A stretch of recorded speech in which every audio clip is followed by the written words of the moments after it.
What's going on, everybody? Uncle Floyd here. I'm back for Neverwinter. But what am I going to talk about? Siege of Neverwinter is returning. And what appointment events are is a 3-week long event where you can do an activity daily. And if you participate 14 of 21 days, I'll show you on the calendar what I'm talking about here. It's going to be Thursday the 29th at 10:30 a.m., but it might be a different time for you. Siege of Neverwinter. And there are some of the rewards, not all.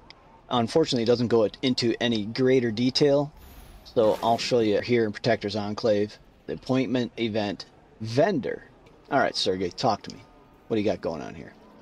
Make sure that you run the event on the same character that did the event in the past, so that you can get tokens of achievement on that one character, and at some point you'll have enough currency to purchase whatever it is you're trying to get.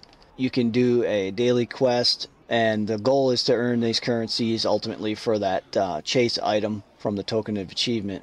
Comment below so we can talk about Neverwinter. 2 different websites, they're both official. PlayNeverwinter.com, ArtGames.com. This is the original site, but it has the same information here. Siege of Neverwinter, and it's on all platforms at the same time.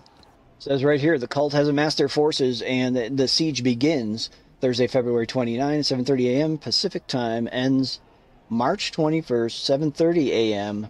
There's a special instance that you can go to where you can access these heroic encounters. You can always go back to their website and look up, the appointment event. There's been some videos released as well. I have some that I put out in the past for prior appointment events. Now we get into it in a little bit more detail with the event rewards. There's what's called the Neverwinter Defenders Pack. Most of the items you can get from this event are in fact tradable and sellable. And not only that, but they're common and they're cheap. Siegebreaker Griffin, some fashion, a couple companions, there's some die packs.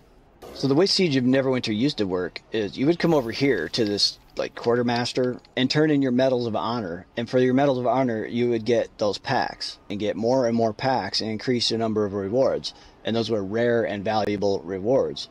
You could just keep spamming heroic encounters and get some medals to drop to exchange for the packs.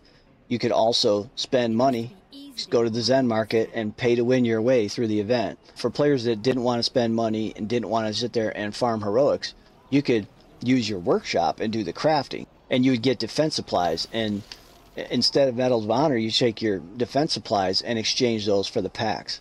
But the developers did not offer any sort of exchange for this very valuable item.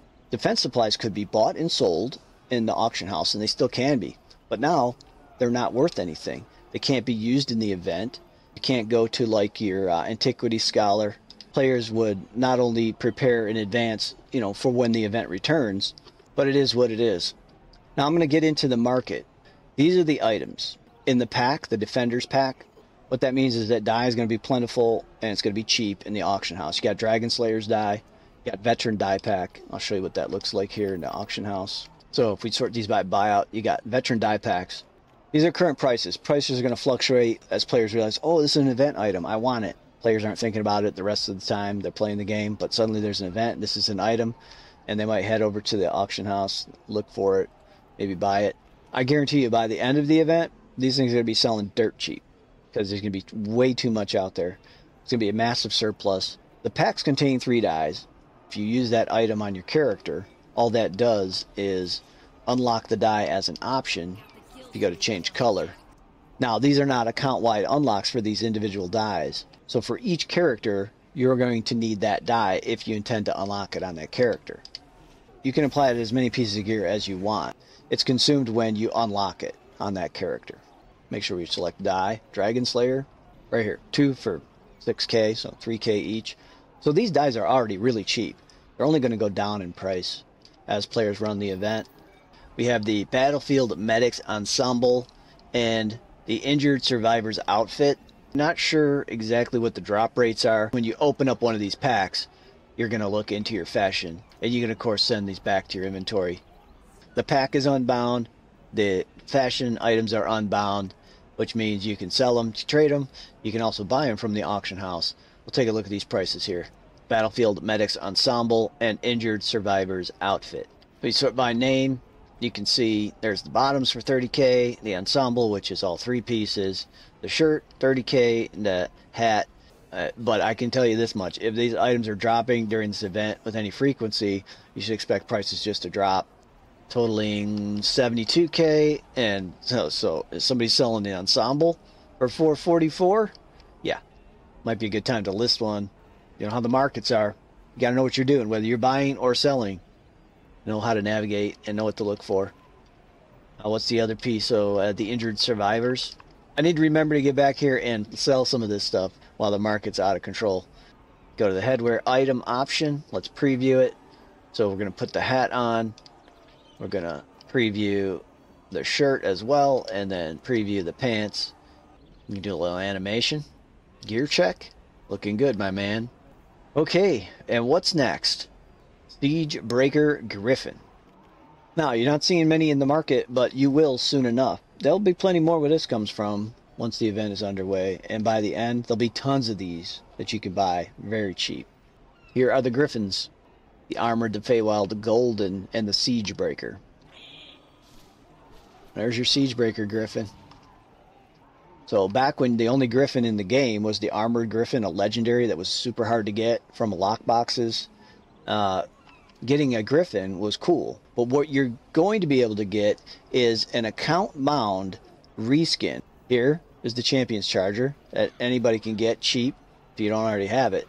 Here is the Siegebreaker's Charger. Now, it binds to account, fairly easy to get by running heroic encounters during the Siege of Neverwinter. And that's going to be the only way to get it, because you won't be able to buy it from another player. You won't be able to trade it. Kind of looks like unicorn, but there's 3 horns, so it's part of the headgear on that horse. The thing is, you could literally get it in the first few attempts, first hour on the first day, and not have any reason to go back to chase this item. So easy to get, you just can't buy it from another player. You can also earn the Battlefield Medic and Neverember Guard Archer. They're not bound, they can be bought, they can be traded. So if you go to the auction house, you'll find them there. And in fact, these drop from, I think, lockboxes. You probably already have it. If you don't, it's dirt cheap. And if you did get it, not very appealing. The Battlefield Medic. You're not going to be playing this event in order to get your hands on one of these. You probably already have it. Even if you don't, you can get it cheap. Now what? A chance at a flawless sapphire. But those are essentially worthless. Now what else? Ooh, a Siegebreaker's banner. Oh, an artifact. This could be interesting.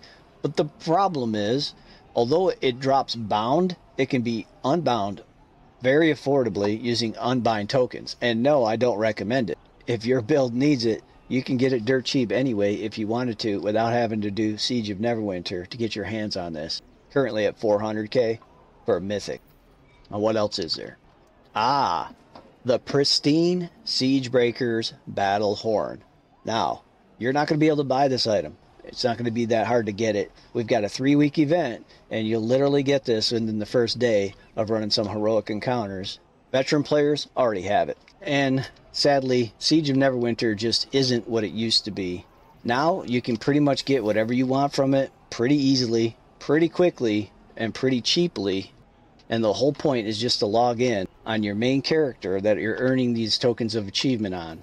Well, for you veteran players, we're going to give you a kick in the balls. And for you new players, we're going to give you this grindy-ass 3-week long 4 more events, which is going to take like a year to finally get through them all. And then you can claim 1 friggin' mount for your troubles.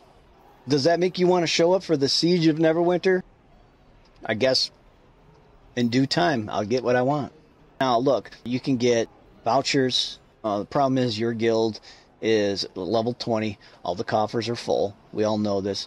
And the vouchers that you get from the Siege of Neverwinter, they're going to be uncommons, they're going to be rares, they're not going to be very many guild marks. So, hey, opinions may vary. You can try to find the silver lining. You can try to make lemonade out of these lemons.